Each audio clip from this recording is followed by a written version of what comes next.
Հարգելի հայրենակիցներ, բարև ձեզ, ես Գեորգի Թոմասյանն եմ Թբիլիսից, Վրաստանից, եւ այսօր մենք խոսելու ենք Միացյալ Նահանգների կոնգրեսի կողմից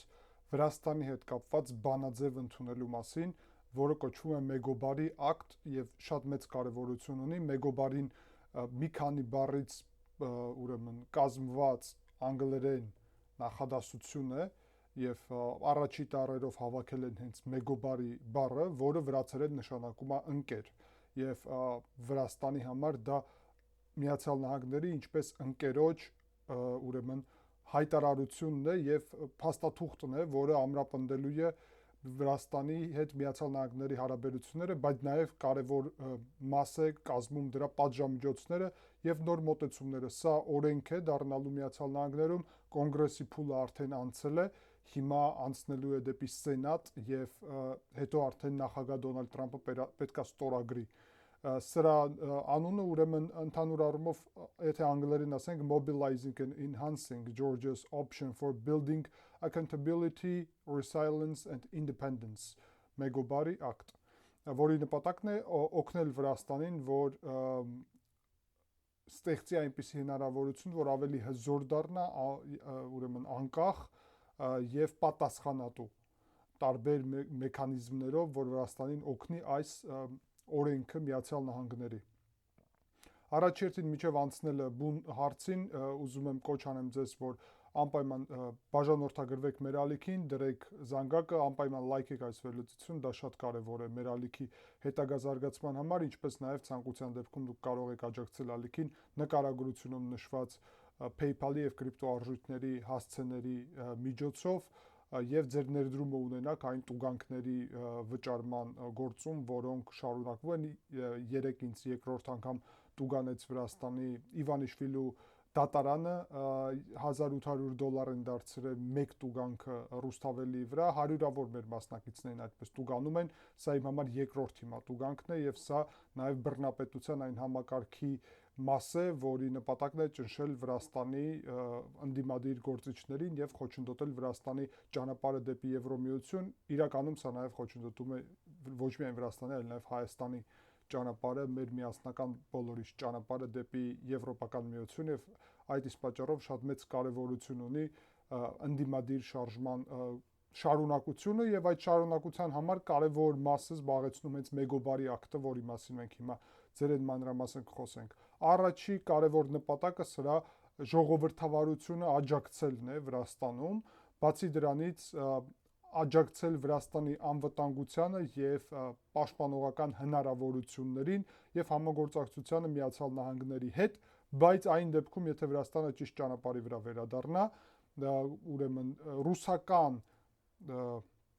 հիբրիդային պատերազմի եւ ապատեղեկատվական շարժի եւ քայլերի դեմ պայքարն է նաեւ դրված այս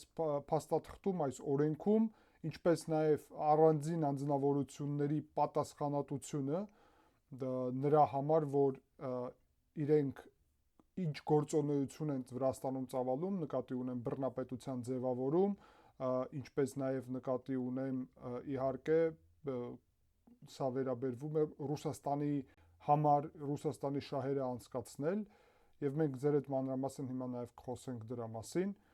Բացի դրանից դա վերաբերվում է նաեւ տնտեսական եւ էներգետիկ ոլորտում համագործակցությանը, եթե իրավիճակը փոխվի Վրաստանում, դա նաեւ շատ կարեւոր է։ Հիմա սկսենք մանրամասն ձեր հետ վերլուծել։ Առաջինը պատասխանատվության հարցում մարդու իրավունքների խախտման եւ ժողովրդավարության հիմնասյուների դեմ գործունեության համար Վրաստանի պաշտոնյաներին ուրեմն իրանց դեմ պատժամիջոցներ կիրառելու հարց է դրված այստեղ։ Եվ մենք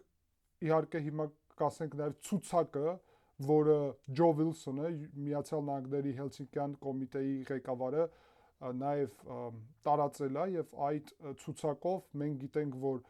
բոլոր այն անձնավորությունները, ով աջակցում են ճակերտներում Բիձինա Իվանիշվիլու կողմից state capture-ը Վրաստանում, ինչը թարգմանվում է ինչպես պետության գրավման գործընթաց, սեփականություն դարձնելու գործընթաց պետության, բոլոր այդ անձնավորությունները, ով օգնում են օլիգարխ Իվանիշվիլուն Վրաստանի իրական եւ թաքնված կառավարման համակարգի տիրոջը կամ կառավարողին հանձնեն Վրաստանի շահերը Չինաստանին, Իրանին եւ Ռուսաստանին։ Սա հետաքրքիր ձևավորում է, դուք գիտեք, որ Միացյալ Նահանգները բացահայտ Չինաստանի, Ռուսաստանի եւ Իրանի հետ կարելի ասել հակամարտության մեջ են գտնվում։ Իրականում այստեղ նաեւ իհարկե կա թուրքական միությունը, բայց թուրքական միությունը երկու աթոռի վրա նստած է,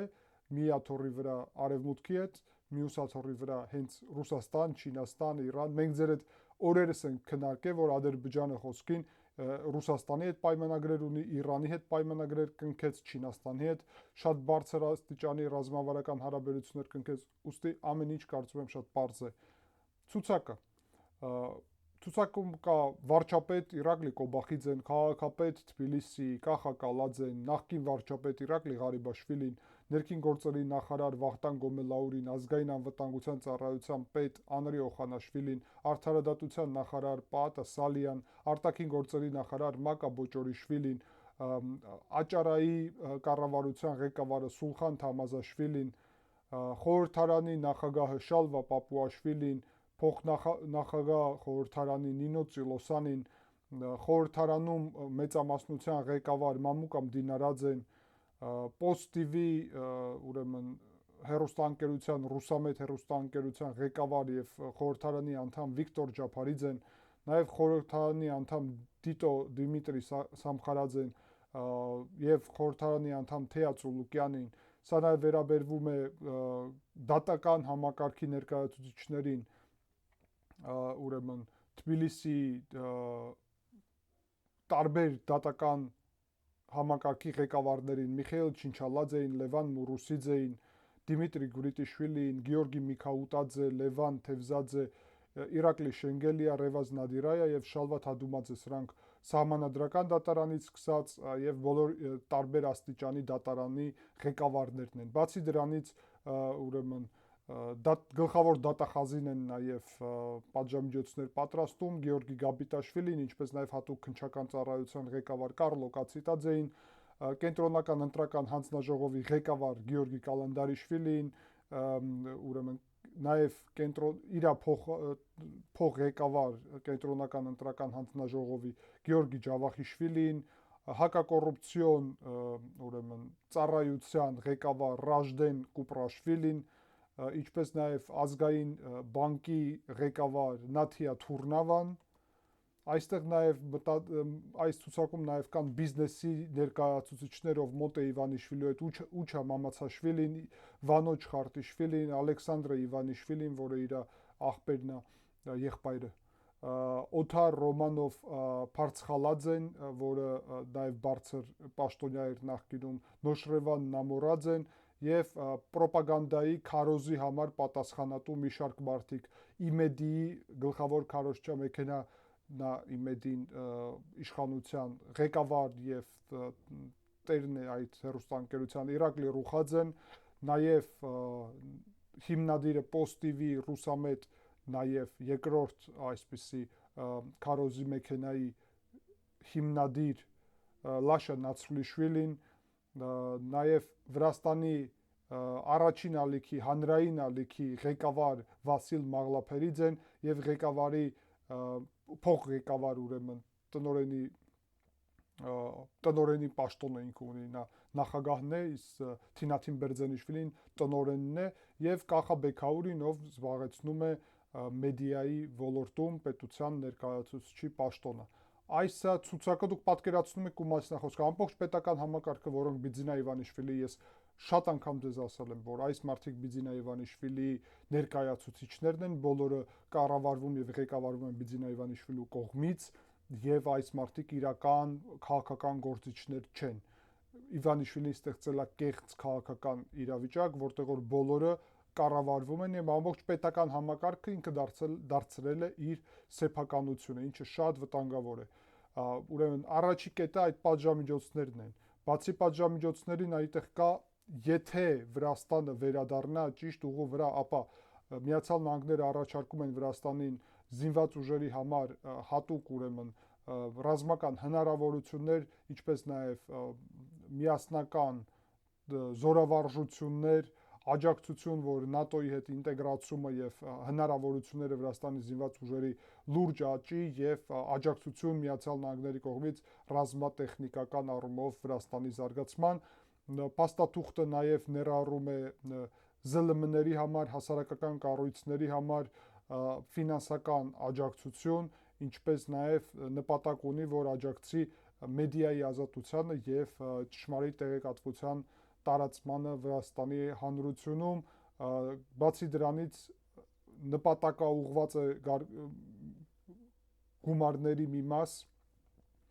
նրան, որ աջակցի Վրաստանում անկախ դատական համակարգի ստեղծմանը, ինչպես նաև անկախ եւ զարգացած ուրեմն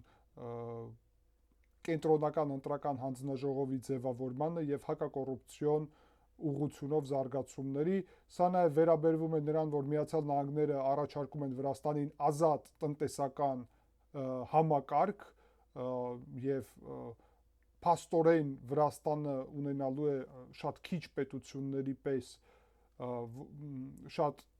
նախընտրելի իրավիճակ Միացյալ Նահանգների հետ, ունենալով ազատ առևտրի մասին պայմանագիր, որը առաջարկվում է այս փաստաթղթով, ինչպես նաև Միացյալ Նահանգները առաջարկում են ներդրումներ անել Վրաստանի էներգետիկայի ոլորտում։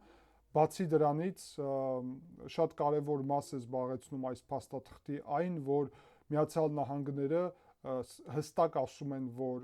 Վրաստանը պետք է հետ քաշի այդպես կոչված օտարգործակալների մասին օրենքը, Միացյալ Նահանգները Վրաստանի հետ միասին պատրաստ են աշխատել ռուսական ազդեցության նվազման համար Հարավային Կովկասում, բացի դրանից կոնկրետ ասվում է, որ ավտորիտարիզմը դեպի բռնապետություն Վրաստանի այսօրվա իշխանությունների քայլերը անընդունելի են եւ պետք է կասեցվեն եւ իրավիճակը պետք է փոխվի, այդտեղ փաստաթղթում կա նաեւ այն, որ եթե իրավիճակը փոխվի, Միացյալ Նահանգները վերականգնելու են ուրեմն ռազմավարական հարաբերությունները Վրաստանի հետ, որը սառեցված է, եւ շատ կարևոր նաեւ մաս է սրա զբաղեցնում մարդկանց մակարդակի վրա հարաբերությունները, Միացյալ Նահանգները առաջարկում են Վրաստանին, եթե Վրաստանը վերադառնա ճիշտ ուղու վրա, ապա Վրաստանը կարող ունենա ազատ վիզային ռեժիմ Միացյալ Նահանգների հետ, ինչը նշանակում է, որ առանց վիզա Վրաստանի քաղաքացիները կկարողանան մեկնել Միացյալ Նահանգներ։ Պատկերացրեք, ինչ հնարավորությունների մասին է խոսքը, եւ մենք ունենք իրավիճակ, երբ այս փաստաթուղթը երեք ընդունվեց արդեն Միացյալ Նահանգների կոնգրեսի մակարդակով եւ կոնգրեսում ուրեմն 168 հանրապետական եւ 181 դեմոկրատական կուսակցության ներկայացուցիչ աջակցեցին այս փաստաթղթին, ընդհանուր առումով 349 մարդ աջակցեց, 42-ի դեմ իրավիճակում, որից 34-ը հանրապետական էր եւ 8 դեմոկրատական կուսակցության ներկայացուցիչ։ Սրանից հետո փաստաթուղթը միանգամից անցել է արդեն Սենատ եւ այսօր մենք ունենք տվյալներ, որ այսօր արդեն 1 օր անց գրանցվել է Սենատում Միացյալ Նահանգների այս փաստաթուղթը, ինչը աննախադեպ է։ Բացի դրանից ասեմ ձեզ, որ Սենատի արտաքին գործերի կոմիտեի մակարդակով այս փաստաթուղթը վաղուց արդեն քննարկվել էր եւ հիմա ամբողջ Սենատը պետք է քվեարկի այս փաստաթուղթի համար, քվեարկելու դեպքում միանգամից փաստաթուղթը արդեն կանցնի ուրեմն Դոնալդ Թրամփին եւ Դոնալդ Թրամփը պետք է ստորագրի այդ փաստաթուղթը։ Վրաստանում արդեն տրվեց սրան գնահատականներ, Վրաստանի իշխող այսօր ոչ օրինական վրացական երազանք կուսակցությունը այսօր իր գագաթնաժողովը անցկացրեց, ստիպված էր, որովհետև նախկին վարչապետ Իրակլի Ղարիբաշվիլին, որը վրացական երազանք կուսակցության ղեկավարն էր միևնույն ժամանակ, նախագահը կուսակցության, ինքը մի քանի շաբաթ առաջ լքեց այդ պաշտոնը եւ ընդհանրապես ասաց, որ ես գնում եմ քաղաքականությունից եւ բոլորը գիտեն, որ դա ինքը արել է նրա համար, որ պատժամիջոցները իրան չվերաբերվեին։ Հիմա մենք տեսնում ենք իրավիճակ, երբ պատժամիջոցների ցուցակում ինքը կա նաեւ, բայց դրա զուգահեռ այսօր ստիպված անցկացրեց գագաթնաժողով իշխող ոչ օրինական ձևով վրացական երազանքը եւ Իրակլի Կոբախիձեին գործող վարչապետին նշանակեց կուսակցության նախագահ։ Նախկինում այդպես չի եղել, կուսակցության նախագահը եւ վարչապետը եղել են տարբեր անձնավորություններ, հիմա ունենք իրավիճակ, երբ մեկ անձնավորություն է կուսակցության նախագահը եւ վարչապետը Իրակլի Կոբախիձեն, Բիձինա Իվանիշվիլին նաև այդտեղ էր գտնվում եւ ամբողջությամբ աջակցեց դրան, նաև իրանք քաղաքական խումբը, այն խորհուրդը, որը որոշումներ է կայացնում վրացական երազանքում, իրանք փոխեցին, տարբեր փոփոխություններ են եղել, նոր մարդիկ են ավելացել, ուրիշ մարդիկ այդտեղ լքել են այդ խորհուրդը եւ մեծամասնությունը այս պատժամիջոցների ցուցակում գտնվող անձնավորություններ են։ Ինչ է սա նշանակում, որ Բիձինա Իվանիշվիլին գնում է այն ճանապարհով, որ պատրաստ է պատժամիջոցների համար, եւ այսօր նույնիսկ Իրակլի Կոբախիձեն եւ ուրիշները հայտարարեցին, որ եթե Դոնալդ Թրամփը ստորագրի այս փաստաթուղթը, ուրեմն Դոնալդ Թրամփն էլ կդառնա կամ դարել է արդեն Deep State-ի ներկայացուցիչ, այս փաստաթուղթը ճակերտներում Deep State-ի փաստաթուղթ է, եւ մենք հույս ունենք, ինքն է ասում, որ Դոնալդ Թրամփը չի ստորագրի այս փաստաթուղթը, բայց եթե ստորագրի, ուրեմն Դոնալդ Թրամփը պարտվեց Deep State-ի առջև, մենք մեկա հետ քայլ չենք անի, բացի դրանից Իրակլի Կոբախիձեն այսօր ասաց, որ մենք իրենք կոչնչացնեն բոլոր ընդդիմադիր ներկայացուցիչներին եւ շատ շուտ կավարտեն բոլորին, ով իրենց դեմ է եւ Վրաստանում բոլորը երջանիկ դրանից հետո կապրեն։ Մի խոսքով դուք հասկանում եք ինչ իրավիճակ է, շատ ծանր իրավիճակ է, մարդկանց ձերբակալում են, շատերին ձերբակալում են, շատերին տուգանում են եւ ես իմ վրա նաեւ անձամբ կարելի ասել այդ իրավիճակը նաեւ զգում եմ, որովհետեւ դեռ տուգանքների մակարդակի վրա, բայց շատ ակտիվ ստիպված եմ դատական նիստերի գնամ, ստիպված եմ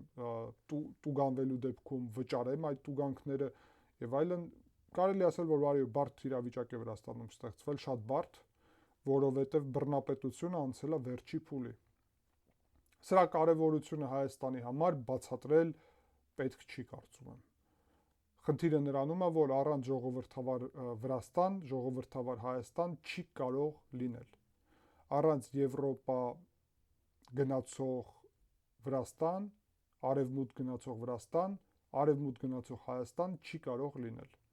Եվ դա նշանակում է, որ ինչքան Վրաստանում Բիձինա Իվանիշվիլին պինդ լինի, այդքան Հայաստանի պետականությունը նվազելու է եւ Հայաստանում նույնիսկ այն իշխանությունը, որը շատերի դուրը չի գալի, ես գիտեմ, կարդում եմ մեկնաբանությունները, մի մասը գոհ է, մի մասը գոհ չէ, դա նորմալ է ժողովրդավարությունում, բայց այսօրվա իշխանությունը համաձայն ենք բոլորս, որ նախկին իշխանություններից շատ ավելի ժողովրդավար եւ ճիշտ հայամետ իշխանություն է, շատ դեպքերում եւ պատերազմի թեման առանձին պետք է քննարկենք, դա լուրջ հարց է, եթե դուք պետք է իրարից տարբերենք, սիրելի հայրենակիցներ, իրավիճակը, որը քո վերահսկողության տակ է եւ քո վերահսկողության տակ չէ։ Նախկին իշխանությունների վաղ Հայաստանի վերահսկողության տակ էր իր սուվերենությունը։ Ինքը ինչ է իր բանակում անում, իր հնարավորություններում անում։ Քո հնարավորությունների եւ վերահսկողության տակ չէ Ադրբեջանի քաղաքականությունը, եւ Ադրբեջանը պատրաստվում էր այդ պատերազմի շատ երկար։ Ուստի այդ երկու հարցը իրարից պետք է տարբերել եւ պետք է հասկանալ, որ նույն այն Վրաստանում ինչ տեղի է ունենում, լրջորեն ազդում է Հայաստանի իշխանությունների վրա։ Հայաստանը չի կարող ստանալ Վրաստանով զենքի մատակարարումներ, Վրաստանով տնտեսական աջակցություն Եվրոպական միությունից, որ Վրաստանը եւ Եվրոպական միությունը արևմուտքը հարաբերությունները ամբողջությամբ Բիձինա Իվանիշվիլու պատճառով խզել են։ Դա փաստ է։ Ինչը նշանակում է, որ Վրաստանի համար եւ Հայաստանի համար ստեղծվել է շատ բարդ իրավիճակ։ Արդյոք կարող է Հայաստանը սրա վրա ազդել։ Ոչ, չի կարող։ Ինչը նշանակում է, որ Հայաստանը եւ Հայաստանի իշխանությունները, ով էլ լինեն այդ իշխանությունները, ստիպված են գործել երկու հարթակում։ Մի հարթակում դա այն է, ինչ իր կառավարելի է, ինչու վրա Հայաստանի իշխանությունները ունեն ազդեցություն, եւ երկրորդը, որի վրա ազդեցություն չունեն։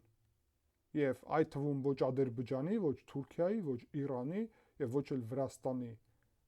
որոշումների վրա Հայաստանի իշխանությունները ազդեցություն չունեն։ Իսկ Հայաստանը ծով չունենալով, շրջափակված եղնելով այս իրավիճակում 4 պետության կողմից, այս 4 պետության որոշումների հետևանքում է գտնվում։